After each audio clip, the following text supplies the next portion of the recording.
continue our senior speaker series today. Tim Bell's going to lead us off, and Jack Jennings will be our final speaker. So welcome to all of you. Happy New Year, and look forward to getting going with the new calendar year. Living with the older sibling is an experience next to nothing. I know I would not be the person I am today without my brother, Aaron. As children, we had the typical brother relationship, chaos. If we weren't fighting, we were arguing. If we weren't mad at each other, we were competing to be better than each other at the dumbest things, like who could eat more or just prove each other wrong. Despite this, we always wanted to be with each other. We just didn't really want to admit it. One thing we always came together on was arguing with our parents, whether it may be staying up later or opening Christmas gifts early. And as we got older, these pleas for fun turned into family arguments that became a part of who I am. It was almost a ritual. On Sundays before our busy weeks, we'd come together as a family, eat dinner, and argue about some petty topic. It usually ended up with me and my brother trying to prove each other wrong, but this competition between my brother and I was the beginning of the person I am today. It was the beginning of a drive that makes you want to be better every day. On a regular day in our household, you can hear me and my brother fighting or wrestling until we are both exhausted. He would usually win because he was bigger, taller, stronger, and 4 years older than me. But those few times when I did win, I made sure everyone knew by screaming all over the house. This was the same with sports. I couldn't find the right sport for a couple of years. Between baseball, basketball, and even karate, nothing really interested me. When he started playing football, he was one of the best on his team, and it made me want to start playing as soon as possible.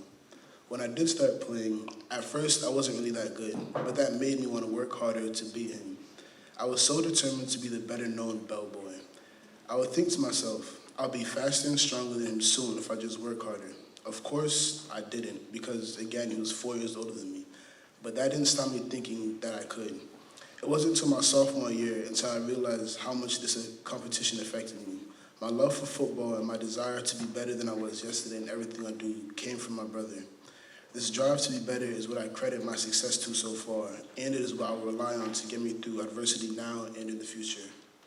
Getting into prep school, doing well in the classroom and on the field are all things that would not have happened if I didn't have the determination and motivation to keep going. It was the petty arguments, the constant fighting and bickering that drove me to strive to be a better person than I was. Having a brother made me want to be better than him, be like him, but at the same time be better than him. It was a motivation that would push me forever. Now it's different from when we were kids, since we only see each other a few times a year, but we are both on our own paths. I know a lot of my determination came from him. Even though we don't talk often, our bond is still strong, and we always pick up where we left off, arguing, competing, but above all, we always look out for each other. One thing my brother taught me that I will always remember is that no matter what, family is family. Thank you. Hello, everyone. My name is Edo. I'm a 4-year senior from Boxford, Massachusetts, and today for my chapel speech, I'm going to read my college essay. My transcript lies. For the longest time, I was not aware of this. I did not believe I was smart, and my report cards continuously supported that. School was frustrating because in the classroom, I always felt like I knew what was going on. I loved learning. I understood what the teachers taught, and I found the answers to the questions they posed, but they never saw this. By the time I raised my hand, they had already moved on. Homework would take me forever because I struggled getting the information from my head onto paper. So for much of my early education, I did not enjoy school, and I did my best to avoid anything related to it, especially homework. This frustrated my teachers and led them to believe I was lazy. Fortunately, in the 8th grade, I had educational testing done by a tutor at my school. At the time, I did not comprehend its impact, but it would turn out to be instrumental in my growth as a student. When I got to Suffield Academy in the 9th grade, academic support was put on my schedule. This reinforced my doubts about my intelligence, so I did not go. My teacher would text me and track me down, and eventually I began to realize how great this was for me. One day, she sat down with me and explained my testing. She helped me understand that I really did retain what I was being taught, but because of my processing and my executive functioning issues, expressing my knowledge was often delayed and disorganized. Academic support gave me an insight into how I learned. I started to understand that my bad grades were not necessarily a reflection of my knowledge, but rather my execution, which I continue to work on to this day. I acquired new learning techniques that helped me organize my thoughts, and I began to get my work done and even feel proud of what I was turning in. I decided my learning differences did not have to be learning disabilities. Understanding my learning challenges and accepting them has begun to shed a light on the next step in my academic career. I know that these setbacks are something I have to live with, but they do not have to burden me as a student. Knowing my learning profile does not mean I have it all figured out, but it has changed my mindset in the classroom. I'm more positive in school, and I'm developing a deeper confidence in myself. I've started to figure out what I need to do and who I need in my life to be successful. The teachers and academic support believed in me long before I could believe in myself. And this unwavering support eventually pushed me to ask for help more often, accept my challenges, and utilize the tools I have learned along the way. Now that I have developed these tools and skills, I am confident that I can continue to grow and succeed as a student even without Suffield's academic support program. They have provided me with the foundation I need to be a strong, independent student in college. And I'm looking forward to continue to work on myself and my learning, and having the opportunity to connect with those who continue to encourage me and help me advocate for myself. While I am still a work in progress, my transcript lies. I am smart. Thank you. It was November 28th, 2012, and I was at my morning choir practice in elementary school. This was just like any other ordinary day for 10-year-old fifth grader Justin. But little did I know as I walked through those school doors that my life would be changed forever on that day. In that practice, due to standing for such a long time, I began to feel lightheaded. I tried to soldier through it and make it until the end of the song, but unfortunately, I fainted from the top row of the choir risers and hit the back of my head on the auditorium floor. The next thing I remember is waking up in an ambulance with an IV in my arm and hearing my mother's voice. I was phasing in and out of consciousness and had next to no understanding of what was going on. Eventually, I started to wake up a little more in the emergency room, my head throbbing and no hearing in my left ear. Things became more coherent, and I started to pick up on the fact that something was seriously wrong. I had a severe traumatic brain injury with temporal nerve damage and a skull fracture. The road to recovery that lay ahead of me was a long process. It would be a full year before I could go back to school full-time. Having this much time off from school sounds like a dream come true to any 10-year-old kid, but it was not a fun time for me. For one thing, due to the nature of my injury, I was incredibly sensitive to light and noise. I could not look at screens without getting a blasting headache or feeling nauseous, and naturally was forbidden by doctors from doing so. This meant no video games at all and no TV for a good few months. When I eventually did get to watch TV, it was only for a limited amount of time per day. During the first few months of my recovery, I wasn't even allowed to read, as it posed the same problems as looking at a screen. If it were not for my beloved mother, there's no way I could have healed properly. She would drop everything every day and read aloud to me so that I wouldn't be bored out of my mind. What I also appreciate about my mother through this whole process was her patience. She knew that this injury would take a long time to heal, and so she made sure that I had that time. I know people who have had much less severe head injuries and had a more difficult recovery because they tried to go back to living a normal life when they were just not ready. Looking back on it, I'm so moved by her commitment to me, and I will forever be thankful for being blessed with the best mother in the world. This injury has had impacts on my life that I still feel to this day. For one thing, I still have a bump on the back of my head even 7 years later. More importantly, due to my occipital lobe taking the brunt of the hit, my balance, reactions, and memory were all negatively affected. I never used to be afraid of heights, but now, due to my lack of balance, I simply can't handle being at a ledge or a high place. My poor reactions have put a damper on my childhood dream of playing for the New York Yankees, not that that was ever a possibility since I wasn't good at baseball to begin with. And my long-term memory remains very much intact, but my short-term memory has been very poor since my injury. I also am prone to mixing up words in my head and saying one thing when I mean another, as well as having difficulty retrieving even the most basic words from my brain. For a while, this was a great source of frustration and self-loathing for me, particularly in middle school. I would have an incident of struggling with word retrieval and get really down on myself. This would just get me thinking about how my life would have been so much better had I decided to sit down when I started feeling lightheaded that day, or if there had been a railing on the back of those choir risers. While I cannot say that I'm happy that I had my accident, there were still some positives that came from the experience. For one thing, I got closer with some of my family members. My mother and I would spend almost all day together, and I developed a close bond with my sister Amelia, as I would spend hours sitting on the floor of the study playing with Legos as she did her homework. So many people were so kind during this time as well. People who I barely knew were bringing meals to my house, praying for me, and gifting me Legos or drawing pads to pass the time. I would especially like to mention the generosity of my 5th grade teacher, Mr. Diamond. Although I missed most of 5th grade, Mr. Diamond would come to my house and tutor me to make sure I didn't have to repeat the entire of my 5th grade year. The last thing I want to say is that this year of recovery gave me a rare opportunity for peace and quiet. Now, as my life continues to get busier, I think back to that year that was full of nothing but free time and tranquility.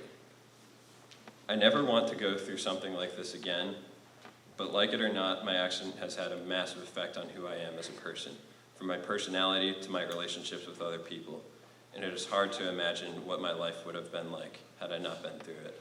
Thank you. How are we all on this fine day? Nothing? Good. All right, perfect. Can I get everybody to clap? Just clap on the sound of 3. 1, 2, 3. Perfect. I have all your attention. All right. So I'm sure all of you know me, or you think you know me. My name is Sam Manning. I've gone to school here for 4 years. And I'm sure you think you know who I am. Maybe the Ambush Kid, Sam Bush, as some of you love. But I'm here to talk about my life today. And we're going to talk about life in general. But more importantly than life in general, we're going to talk about how it sucks. Yes, life does in fact suck. Well, only kind of. But we're going to break that down. So I'll tell you a little something about myself. As you can see, here's my house. Not too far from my house is a gas station. And you see me there, I was only about 10 at the time. And you might be starting to see where this is going. That big guy there, that is my dad, yes. And there's the gas station not too far away. Went for milk. Didn't end up finding the milk. I might be still looking to this day. I'm not quite sure. Now, I hope you're laughing. I hope you're laughing, because that means you're comfortable. You're comfortable with life. You're comfortable with what happens. But we'll continue on, because this is only a joke that I make all the time. It's the classic, oh, my dad went to get milk and never came back.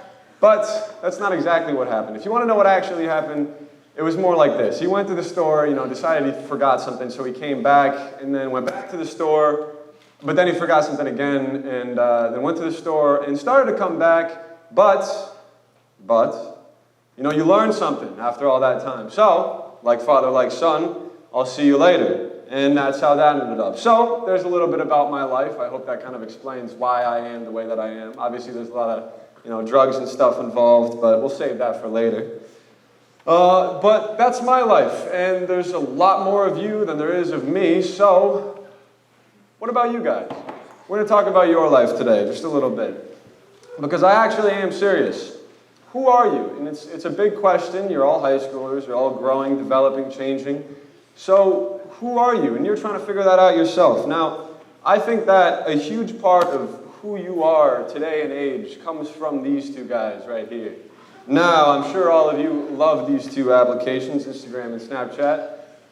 They are home to some amazing pictures, some amazing memories, some amazing experiences. But I have a personal problem with these. I love Snapchat. You can talk to people. Instagram's cool because you can share pictures. And that's what they were meant to do. But the only problem with this is that we, as high schoolers, are always looking at pictures of other people. And now, how often do you look at a picture of yourself, other than Snapchat, because all it is pictures of yourself, but for Instagram, you're constantly looking at other people. And I know that you're not just looking at them, because you're comparing. What you're doing is you're comparing yourself to the other people. Now, how do you think that makes you feel? Because you do it over and over and over again, and you begin to question, well, who are you? You're always looking at other people, but what about yourself? Now, how does looking at other people always affect you? That is what I'm trying to address. So, for all of you who have thousands of followers and are following thousands of people on Instagram, I want you to ask yourself, a very simple question next time you look at a picture on Instagram. How much do you care? Because you look at pictures over and over again every single day of people that you're following. Now, what does that exactly mean? Do you have an actual connection to them? Have you ever talked to them in person? Have you ever gone to them and held a face-to-face conversation? And if it's yes, then fine, that's perfectly okay, and I have no problem with that. But the thing that I don't like is that you look at pictures, and then you comment, and you do all this, and you like it, but how much do you actually like it? How much did it affect your day? What is that doing for you? What does it bring to you? Because you have to worry about yourself, and you have to put yourself forward sometimes. So when you look at pictures over and over again of other people, you're trying to compare yourself and not think about yourself and think, how do you stand up against the other person? And that's a big problem. That I think is a big problem. Because people, today and age, in this society, are having a huge crisis of personal identity. Who are you? What do you want to be in life? You know, these are big, big questions that we are all facing. So, I think that it's very important to have your own personal identity. And you have your friends on Instagram, and that's always fun. But friends bring up another thing. Because how many of your friends are true friends that would go to the edge and give it all for you? Because they might actually change you. They might actually change you for the better. They might change you for the worse. And you don't know this because it's a friendship. It's developing, and you're always changing. So, be yourself. And that seems pretty self-explanatory, but be yourself, not who your friends want you to be. And that's a very important point, because your friends, sometimes they're young. And maybe you consider yourself, you know, the friend. I am the one in the group. Well, maybe you are, and maybe you're being yourself. And that's perfectly good. Be yourself. You should be yourself every single day. When you're with your best friends, you want to be yourself. You don't want to be what your friends are. Because I see this all the time, and it's something I want to talk about, so here I am talking about it. If your friends don't like someone, but you like them, does that mean that you're not supposed to like them? I'm serious. Get some answers. If your friends don't like someone, but you do, what do you do? Like them. What? Like them. Like them. Okay. Any other answers? Okay. So we have like them and loyal to the boys. So these are two different extremes. Do you hold your own personal friendship with this person, or do you stay true to your friends and not like them because your friends aren't liking them? Well, that's a serious question, and there's a very easy answer, to be honest. Test it. So, next time you're with your friends, act completely like yourself. Don't hold anything back. Just be yourself. And I know there's a lot of people here, and you know, honestly, most people are pretty weird. But be your weird self. There's no problem with that. Just be yourself. And you might find out some harsh truths about your friends. Some of your friends who you thought might have been your friends might not be, because all of a sudden you start being yourself and they're not liking you as much. Well, that's a problem, because if you're acting like your friends all the time, are they really liking you, or are they liking the way that they act like you? Don't act like your friends, because if you act like your friends are only liking you for acting like them, not acting like yourself. So if you do act like yourself, and you don't hold anything back, and your friends take you all in with open arms, beautiful. You have found yourself a really good friendship, and hold with that. But if you don't, and all of a sudden your friends seem to be, holding back a little bit, now we get into another topic that I love and that high school seems to love a lot, which is bullying. Bullying in friend groups is awesome. It's perfect. I think that if you bully your friends, that is excellent, because that is a good relationship. If you're able to point fun at your friends and they do it back to you, and it's a continued understanding, I think that is awesome. But if you're going around bullying other people, what are you actually doing? And what message are you sending off? Because honestly, it's quite easy to deal with bullies if you think about it. Because they, as much as they might physically abuse you, or maybe it's a mental abuse, if you just in your mind think of bullies, there's only a few reasons that a bully might be bullying you. If they don't have any actual problem with you, It's quite simply because they're insecure about themselves. But if, for some reason, maybe they're very secure of who they are, then it's simply because they're dealing with something and they need to take it out on somebody else. It's pretty easy because bullies are just people who can't deal with themselves. And that goes for everyone. But I had to point out, except if it's your friends, because then you're just being a good friend. So, don't be a bully, obviously, because you're just showing everyone that you're insecure about yourself. But make sure you don't miss out. And what do I mean by this? I mean that in this life, because life sucks. But there is a lot of good in this world. It's just tough, because as years go on, it's harder and harder to find. So don't miss out. Maybe put down the phone once in a while. You're at a table, just put down the phone, look around at everybody, and have an actual moment. Because that moment's going to happen. And whether you remember it or not is up to you. So you don't miss out on the things that are happening around you, because they will happen regardless of whether you're there. If you're there or if you're not, it's still going to happen. And it's up to you to remember it. Because moments make a person. And a person has to have a purpose. So find your purpose in this world. There's a lot of things you can do. Don't waste your time always looking at your phone, always playing a game. Go outside. We live in a really beautiful place. I'm going to be honest. I lived here for 17 years. I'm kind of done with it, but it's pretty beautiful. We have all the seasons. That's more than some people can say. And there's a lot that goes on here. So don't miss out. Because life is simply what you make it. And if it sucks, then change it. Because life sucks just enough to remind you to enjoy the good times. Thank you very much. James H. Mortimer III, Mr. Mortimer, Jimmy, Poppy, and most importantly, Grandpa. I miss everything about you. From your clearly worn slides slipping down the narrow hallways of our apartment, where the only thing I had to brag about was the crazy view looking over the East River, or even the funny ways your hat used to sit on your shiny bald head after any task you took part in. I never really understood how to cope with your loss and wanted to just forget about it all. Never really identifying how it made me feel, I try to cover my feelings by choosing to live my life the way I do. Always smiling, treating people with respect, and listening. These three things have become so natural to me, and at the same time, allow me to see the world from my own point of view. I've been around many important people in my life, and also people who the world could care less about.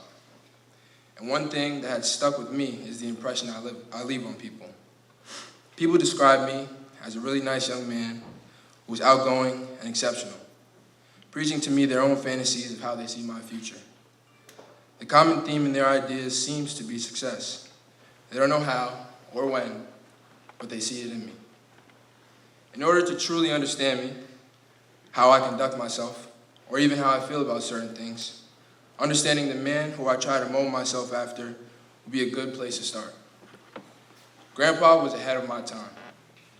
Our relationship was dependent on his generosity. Teaching me how to survive in this world seemed to be the end goal, and throughout my whole life, he's been giving me the keys to do so. There weren't many things my grandpa couldn't do. He wasn't this star athlete with a crazy story of how great he could have been if his knee didn't blow out in a state championship game. And he wasn't a billionaire big shot who came from nothing. What he was, though, was a man content with the cards he was dealt and made the most of it.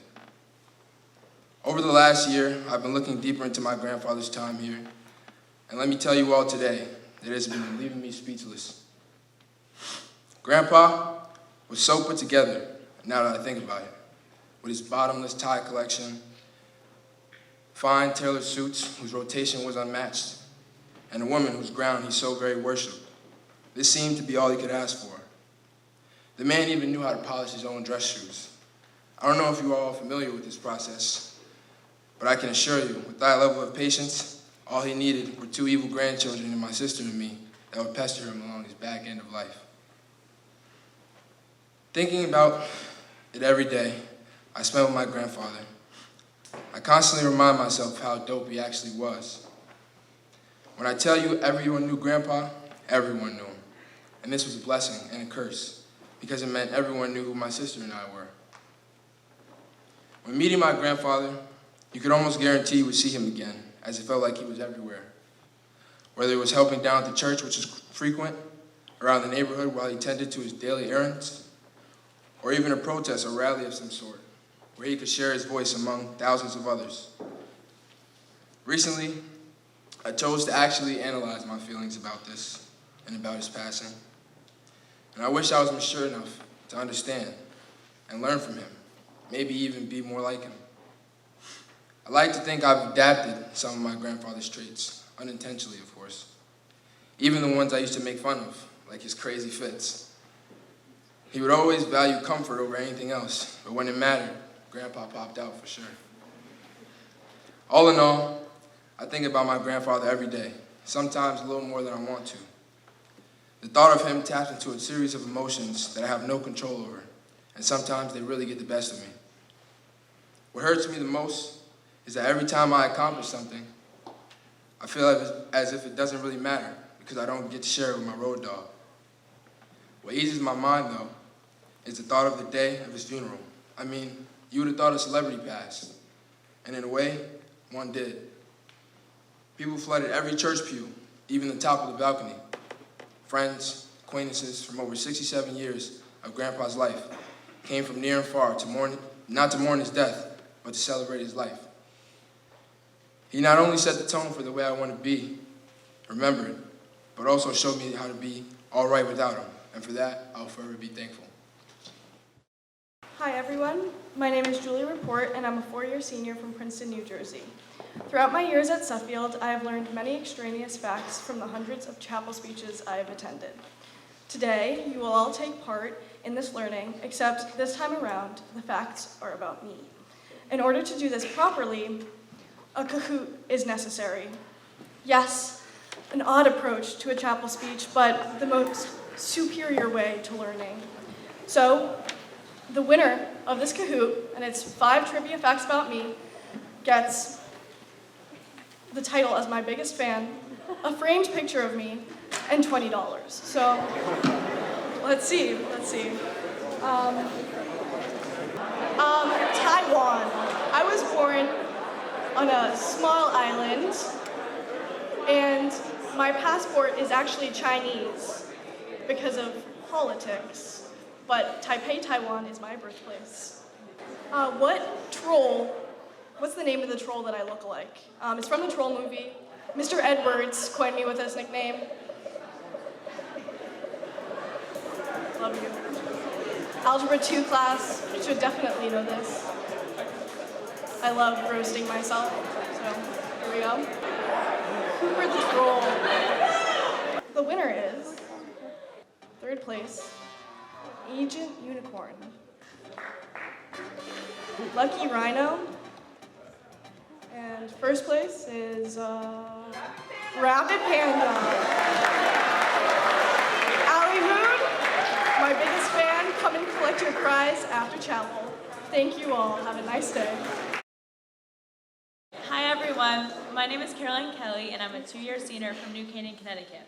A few weeks ago, I was brainstorming ideas for what to write for my chapel speech, and I was going to talk about being a competitive dancer for 6 years, or my 2 brothers and my sister, but like most, I was genuinely stumped. So I talked to Sophie Pirandini and Mr. Zwergo, and we eventually came up with a topic that I don't think anyone has talked about before, and even some of my closest friends don't know this about me. So I'm here today to talk about my worst fears. So I'm guessing most of you are scared of heights, spiders, or even the dark. Not me. I am scared of 4 very specific animals, and I'm going to share each story and why they scare me. Alright, so when I was about 3 years old, I went to the zoo with my mom, dad, and my older brother, and I'm not sure if it's normal to have peacocks roaming around the parking lot, but they were. So a group of people were taking pictures of one, and I guess it got scared and it showed its feathers. Now, me being 3, I wanted to see it up close. I walked toward it, and all of a sudden its feathers were towering over me. I got scared and started backing away, but it eyed me and started running towards me. So there I was, running around in a parking lot being chased by an angry peacock. My older brother was laughing at me, and my mom was taking pictures, so I ran to my mom, and only when she saw me crying did she stop taking photos. And that's all that needs to be said about peacocks. All right, I'm also afraid of swans, not for one very specific reason, but for many events leading up to ultimate panic. So I guess I would say it started when my older brother and I were paddleboarding in a harbor when we were about 7 and 9 years old. We were minding our own business when a family of 3 swans swam by. I didn't think anything of it until my brother started to look terrified. He told me that if we got near them, they'd attack us in order to protect their baby. I started laughing at him, thinking about how that would never happen. Then, fast forward to the summer before 8th grade, and I traveled to Europe with my mom. One afternoon, we were walking through a park in London, and there was a huge swan. I'm telling you, it was literally up to my waist. I wasn't necessarily scared, but I was definitely nervous. Then fast forward one more time to this past summer when my family was out on a dock taking a picture. 2 swans swam up so close to the dock that if I stood on the edge, they were definitely gonna touch me. And in that moment, something came over me. I started sweating, my heart started racing, and I had to get off the dock, and that solidifies my fear of swans. Whales are also very scary. I'm scared of whales, and it is all because of one dream I had when I was 6 or 7. And the only way for me to share this story is to walk everyone through the dream. So picture this. My mom, little sister, and I were driving over a bridge, and if you've seen the movie Kung Fu Panda, it's a bridge that's really rickety, they all battle on. We were driving over that bridge with nothing but fog surrounding us. And we finally drove onto a small patch of land, like a circle of land surrounded by water, and there was a little hut, and a woman came out wearing head-to-toe safari gear. She was telling my mom and me how she's been training the whale and how they were best friends. I was so focused on the conversation that when I turned around to look at my sister, I realized she had fallen into the water, and I watched her get eaten by the whale.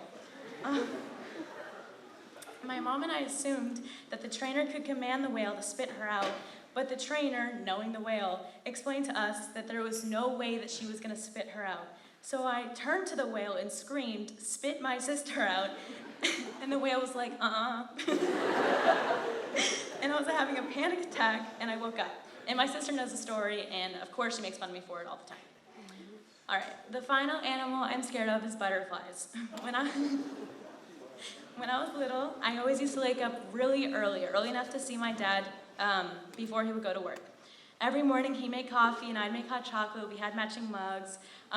Once he'd leave, I'd sit on the couch and watch TV. So I'm sure most of you, SpongeBob was one of your favorite shows. So one morning I was watching SpongeBob, and this video will explain the rest.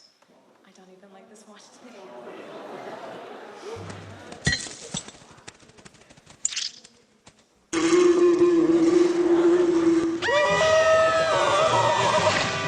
What is that thing?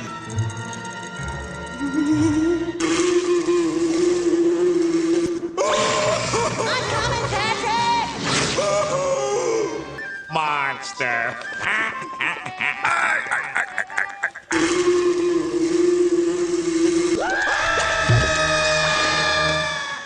Squidward? Mr. Krabs? Ah! It ate them, and there it goes! I'm not looking to face any of these fears anytime soon or at all, but who knows? Talking about it may be the first step to recovery. Thank you. With maybe the most anticipated chapel speech in history, it's finally here. I know everyone in the room, excluding 1 or 2 of you, were restless over getting to watch my sweaty montage. But, as you know, it was deemed too exceptional for Suffield Academy. So instead, today, I will be showing you the funniest and most embarrassing photos of my childhood.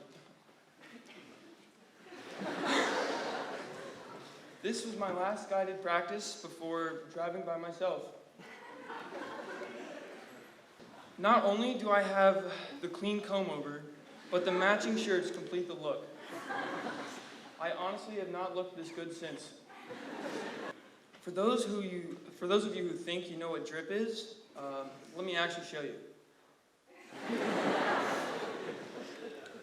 Gotta say, the glasses are my favorite. Most 3-year-olds on Halloween go as their favorite superhero. I wish that I had. And today I can only hope that I am as funny as this picture above me. And so this one is after just moving from Colorado to New York. My only love at this time was dirt bikes, represented by my grin. So these, you would think would be some good family pictures, but my sister ruined it with whatever that outfit is. So this picture, let's just say it's not that surprising that it was taken in Colorado.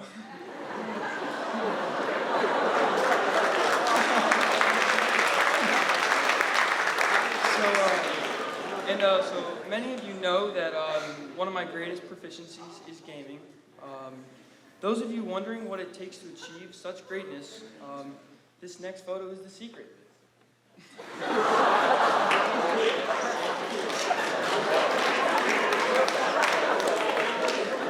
The answer is you start at an early age. Clothes are optional.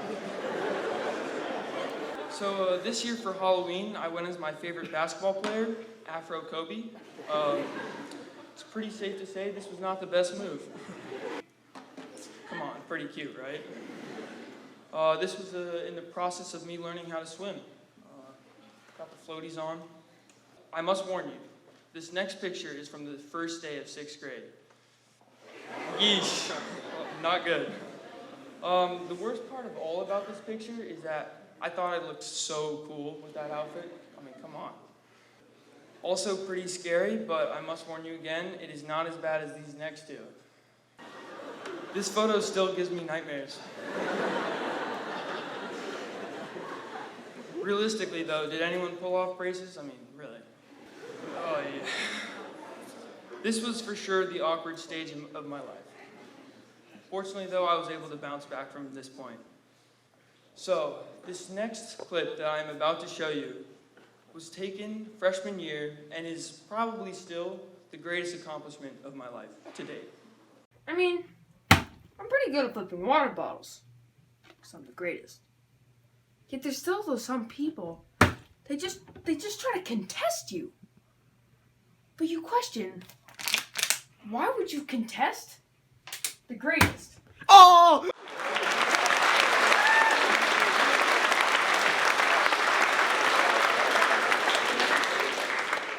I know you all are wondering, did I submit this in my college application?